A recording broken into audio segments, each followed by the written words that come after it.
I've been having an absolute blast with Ghostwire Tokyo. This game is honestly something I wish more games were. Creatively fun. And we're going to dive into that and so much more in this review. Let's go ahead and get into it. This wasn't written with your comfort in mind. Nah. Made my decision, wasn't tough to decide. Nah. Me and my boys, we get it done every time.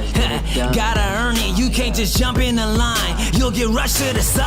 I top my division, I've been building since I started. In the parking lot, I parked it. I came in while picking targets. My career cannot be tarnished. I'm a champion regardless. Celebrate, but this a different kind of lucha party. We are not alike. Before we kick this video off, I want to give a huge shout out Mahalo to Bethesda for providing a review copy of Ghostwire Tokyo. This game is so amazing. I've been spending the last 2 weeks or more, depending on when this goes out, enjoying this game thoroughly. This game is so much fun. It's so creative and it's so okay, so it comes from the mind of Shinji Mikami. You guys know him. He created Resident Evil as well as The Evil Within.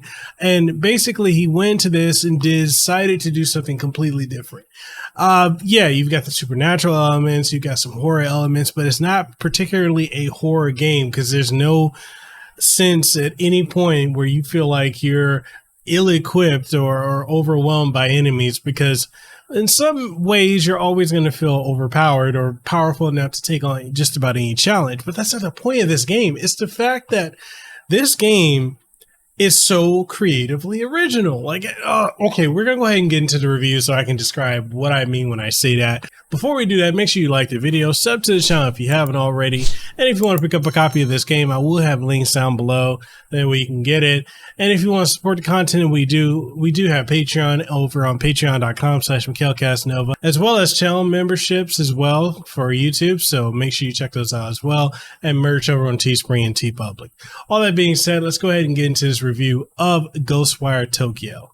Ghostwire Tokyo comes from the mind of Shinji Mikami, known as the creator of the Resident Evil franchise and the Evil Within franchise.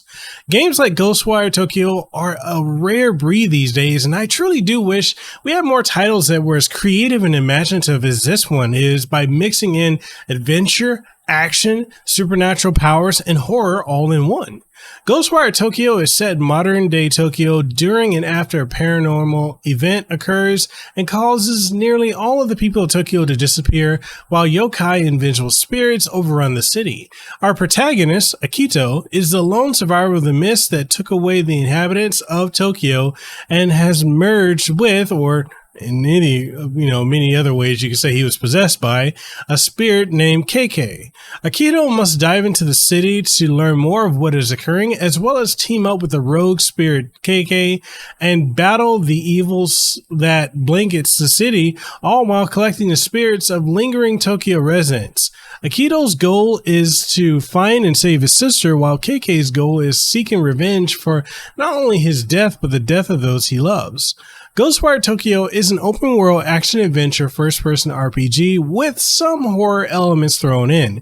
It isn't a horror game, but there are moments where it will scare the crap out of you with some jump scares here and there. There will be moments where you will be in some enclosed spaces and the imagery can be downright terrifying, and occasionally this will happen in the open-world areas as well. When it comes to the open-world environment, you will start off with just being able to get around on foot. However, as you get further into the first 2 chapters, you will get abilities that allow you to scale buildings in a single bound and glide for, a limited amount of time utilizing your spirit energy. What's interesting is that there are a lot of combat aspects of this game that feel like they were inspired by Doom, another Bethesda title. You start zipping around and about the environments while swapping through your magic and defeating foes, especially when you gain more abilities as the game progresses. Rip and tear? Yokai spirits? Hey, it works for me. Enemies are terrifying with some truly unsettling looking monsters. You run into Slender Man looking enemies, headless schoolgirls, and more. There are some really interesting initial boss characters that turn into normal enemies as the game progresses that look substantially different than the Slender Man variants that you run into, and they are pretty cool. When you run into the woman in the white with the scissors for the first time, your heart will jump. Bosses are mutated monstrosities that will have you not only unsettled, but on your toes trying to defeat them. When it comes to how they attack, however, well, it becomes pretty routine, with having them all attack within certain patterns that see them trying to rush in to get some hits in and then backing up to stalk you and letting someone else come and attack you. This can feel repetitious, especially when you run into the same enemy types over and over again. The way the game plays is like many other Bethesda first-person shooters, with the exception being that while combat is there, stealth is very important in this game, as often you will need to decide how you want to approach a given situation depending on the amount and type of enemies you'll encounter. You can utilize what's called spiritual power to fire off spiritual energy that initially starts off as just wind energy in the first chapter, of which you can go on to gain more elemental powers in chapter 2 from then on, such as explosive and powerful fire spirit energy to the weaker yet wide-arcing water spirit energy. I think one thing to give you like an imagination of what it's like, think Avatar: The Last Airbender. Think of like some of the stuff you're doing is like airbending or Korra, The Legend of Korra, or even Yu Yu Hakusho. Like, that's something to give you an idea as to like what the magical attacks or the spiritual energy attacks are like. So just think of it like that. Usage of your spirit attacks will drain them, requiring you to find spirit energy ammo, which is akin to gun clips, to restock them in order to use them again. The way the DualSense feedback on the PlayStation 5's DualSense controller is handled is amazing and really immerses you further into this game. Aside from having spirit attacks at your disposal, you also require a spirit bow, which allows you to destroy the cores of spiritual blockades that are causing mists that will damage you if touched, and hold spirits as well as that you can absorb. The bow's secondary function is as a weapon against the enemies known as the visitors. These are the ones that you're going to be running into throughout the entire title, as it's a powerful weapon that can often take down visitors in a single hit, or at least 2 to 3 hits at tops. Yet it also has a limited amount of arrows that you can carry, which makes them, your usage of them a little bit more sparing and strategic. You can replenish arrows at either a Neko or Cat convenience store, or by way of finding quivers across the map that are holding arrows. Cleansing shrines on maps is also something you will need to do in order to purify areas to open up more of the map as the game progresses. You will even run into situations where you will need to utilize the touchpad to do incantation swipes, followed by pressing L2 and R2, which is pretty neat, if a bit gimmicky, and kind of reminds me of Castlevania Dawn of Sorrow. To be honest, one of the other things I kind of dislike about doing the incantation swipes is the fact that it's not as accurate as it could be. Sometimes it feels like it's really hit or miss, and it's like you can swipe and sometimes it doesn't always register. So I'm hoping with a patch down the road it improves that aspect of it. There are moments also where the game will strip you of all your spirit powers and force you to use your bow and stealth. These moments are incredibly tense and stressful, and I love it. And I wish this would happen more often in the game, but I can appreciate what we do have here. When not using spirit attacks, you're able to utilize a physical attack that allows you to break spirit objects to gain spirit ammo and or more money to purchase various items such as arrows for your bow and health restorators like food, and even spiritual food, which allows you to gain various temporary buffs. Stores are run by Spirit Neko or Spirit Cats that not only will have items for sale, but will also have mini quests for you to complete that will be consisting of collecting specific items or doing specific things for them, which will net you some serious money in items which will be worth your while for you to go out of your way to get. You have access to a spirit dowsing technique, which allows you to get a lay of the land as well as see where items and enemies are located by pressing the square button. This is useful as in the first 2 chapters you will need to rely upon stealth more heavily than you will going on an all-out offensive initially, as you can and will get swarmed by visitors. If you run out of spirit energy and don't bother upgrading, you're going to have a bit of a struggle. You're going to need to upgrade some abilities such as your block to be able to give you energy back if you perform a perfect block, or when you take enemy cores, that will give you energy back as well. Speaking of upgrades, the game has a level progression system with you being able to gain experience from both defeating enemies and gathering spirits that, when you gather enough souls, you can go to any of the telephone booths and deposit the souls, of which will give you experience points. This allows you to purchase various upgrades to abilities and stat buffs, such as being able to gain spirit energy by performing a perfectly timed block, or being able to have an extended time to snatch the souls and cores of staggered enemies, and even increases the power and potency of spirit attacks that such, like the blast radius of the flame attacks or flame spirit attacks and so on. It's a straightforward system that no matter what you upgrade, it won't have you ever feeling like you're underleveled or outclassed.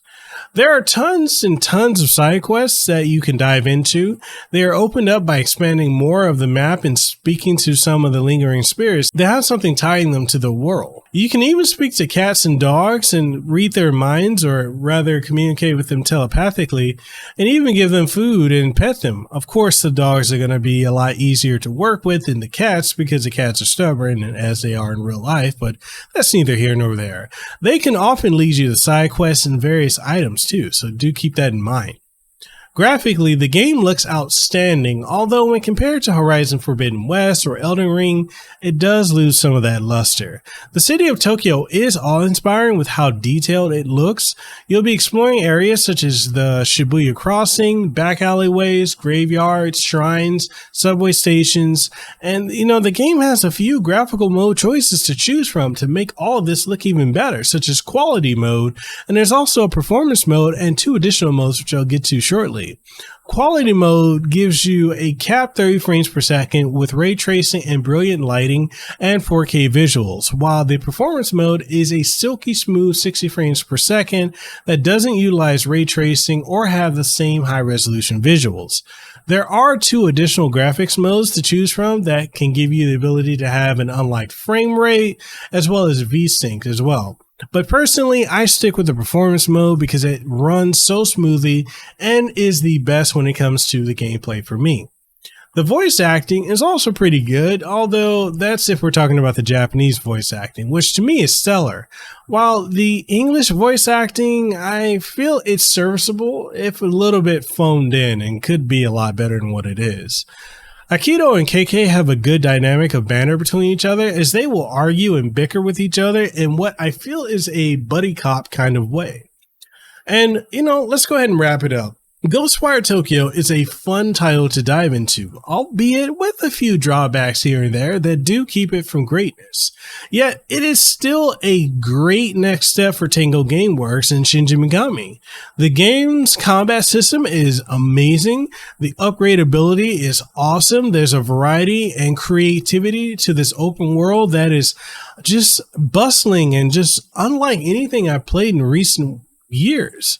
Honestly, Ghostwire Tokyo is an absolutely amazing game to dive into that you will most definitely enjoy, and I highly recommend it. And that's it. That's the review for Ghostwire Tokyo. Again, thank you to Bethesda for providing the review copy of the game. And at this point, I want to know what you guys think. Have you played Ghostwire Tokyo? Is it a game you're looking at picking up? Is it something you're interested in? Whatever your thoughts are, let's get the conversation going in the comment section below. And if you want to take the conversation further, we do have Discord as well as Guilded with links to both in the description below. All that being said, if you want to pick up a copy of the game, also we'll have links for that. And if you want to support the content that we do, make sure you like the video, sub to the channel, and also check out Patreon over on patreon.com/Mekel Kasanova, or channel memberships here on YouTube to become a channel member and support the content and get early and exclusive backstage access to stuff that is going on with the content here. Also, we got merch on Teespring and TeePublic too, if you want to check that out as well. All that being said, I hope you have a great aloha and blessed rest of your day, and I'll catch you guys in the next one. Stay safe, and I'll see you in the next one. Peace. Mahalo for making it to the end of the video. And if you found anything of importance or substance that you gained from watching this, make sure you leave a comment down in the comment section below. If you haven't already, make sure you sub to the channel and ding the notification bell. That way you stay up to date on all the content that you get from my channel, from podcasts, streams, reviews, impressions, reactions, and so much more. If you want to support what we do have channel memberships, we've got Patreon, we've got Subscribe Star, as well as coffee, which I would love to be drinking some coffee right now, which I am. That's some good coffee.